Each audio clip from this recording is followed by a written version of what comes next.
Let us come across the second example, how to convert a Mealy machine into a Moore machine. So the schematic with us with the four states as A, B, C and D. Now let's start our conversion with the same approach, as we'll be starting with first node as A. So here I will be writing the first node as A. If you see A's next state is A with input 0, output 0. One more time, we'll write this is output, this is input, और ये होता है हमारा state. This is for our convenience we have written. Next, A's next state is A with input 0, so it will count itself and its corresponding output will be 0, so it will be A by 0.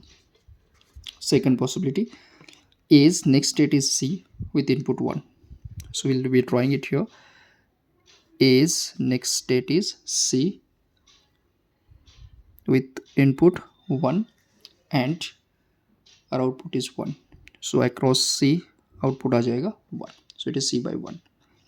Now we'll go for the second present state as C. Now if you see for C, this one, C's when input is 0 it is counting itself, so C's next state is C with input 0 and output 1. यानी कि condition satisfy हो गया. देखिए C's next state is C with input 0 and output is 1. Similarly हम चलते हैं यहाँ पर C का नेक्स्ट स्टेट है B with input 1 और output 0. So let us take the next state as B here and we'll show from this direction.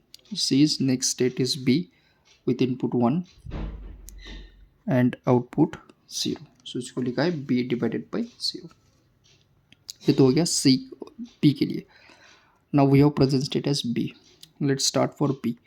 B का अगर आप देखेंगे, when the input is 1 the next state is A और output is 0.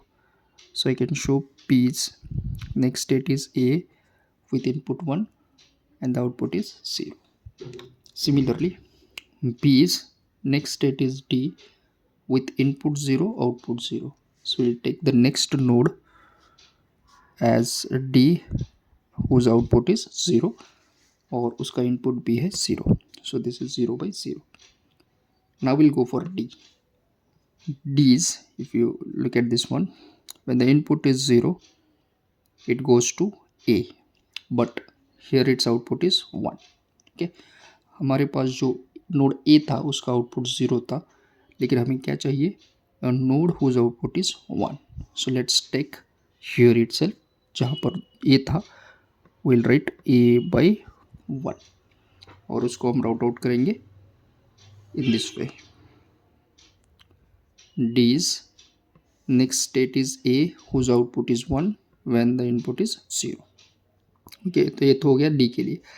Similarly D का next state when the input is 1 it goes to C, लेकिन output क्या है जी, D 0 है. देखिए अब D का नेक्स्ट स्टेट अगर हम C लेते हैं उसका आउटपुट 1 है, लेकिन हमें आउटपुट क्या चाहिए, we need the output as 0.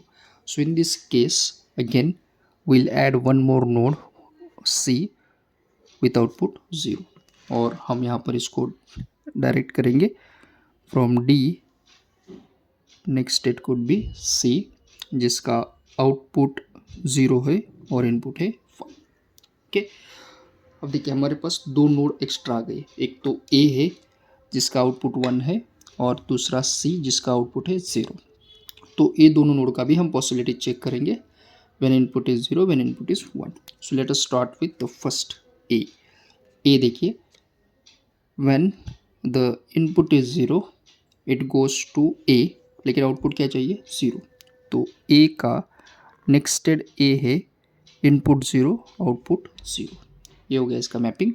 Similarly A का second possibility, A goes to C with input 1 output 1.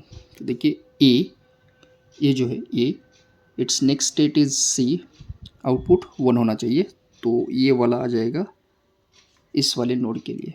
इसका इनपुट हम लेंगे 1 आउटपुट 1. ये तो हो गया A के लिए. सिमिलरली अब हम जाएंगे C के लिए, जो सेकंड नोड हमने इंट्रोड्यूस किया था. C का पॉसिबिलिटी देखिए, C का when input is 0 it count itself with output 1. तो C का next state है C with input 0 and the output is 1. Similarly second possibility, C का नेक्स्ट स्टेट B है विथ इनपुट 1 आउटपुट 0. तो देखिए C यहाँ पर है और the this term is here B. तो हम इसको मैप करेंगे कुछ इस तरह से. C's next state is B with input 1 and output 0. तो ये आ जाएगा हमारा Moore machine. Okay, so this is the way in which we have converted a Mealy machine into a Moore machine. I hope you are getting it. So if any type of question is asked, conversion from Mealy to Moore machine, you can easily solve it. Thank you.